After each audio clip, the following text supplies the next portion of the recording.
नमस्कार दोस्तों, आज हम बात करेंगे income tax act section 14, income tax act section 14A और income tax act section 14B के बारे में।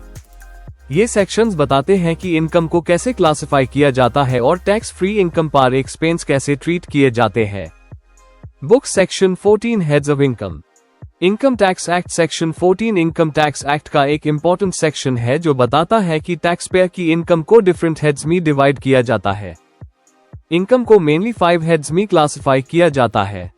Salary, income from house property, profits and gains of business और profession, capital gains, income from other sources.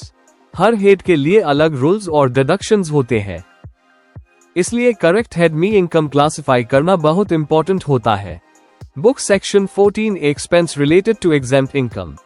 Income tax act section 14A कहता है कि अगर कोई इनकम टैक्स फ्री है तो उस इनकम को अर्न करने के लिए जो एक्सपेंसेस हुए हैं उन्हें डिडक्शन में अलाउ नहीं किया जाएगा।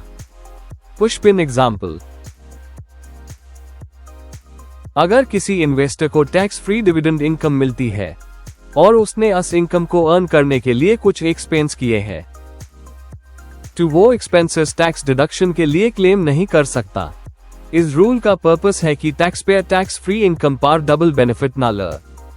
Book section 14B EPF delay penalty. Income tax act section 14B employees provident fund से रिलेटेड है। अगर कोई एम्प्लॉयर एम्प्लॉइज का प्रोविडेंट फंड कंट्रीब्यूशन टाइम पर डिपॉजिट नहीं करता तो उस पर पेनल्टी या डैमेजेस लग सकते हैं। ये पेनल्टी EPF अथॉरिटीज डिसाइड करती है और ये डिले के ड्यूरेशन पर डिपेंड करती है। इसका मेन ऑब्जेक्टिव है कि एम्प्लॉइज के प्रोविडेंट फंड को टाइम पर डिपॉजिट करना इंश्योर किया जा सके। बुलिस आई कंक्लूजन टू डॉस्टो सिंपल वर्ड्स में सेक्शन 14 इनकम को डिफरेंट हेड्स में डिवाइड करता है। Section 14A tax free income पर एक्सपेंस की डिडक्शन अलाउ नहीं करता। Section 14B EPF contribution delay होने पर पेनल्टी से रिलेटेड है।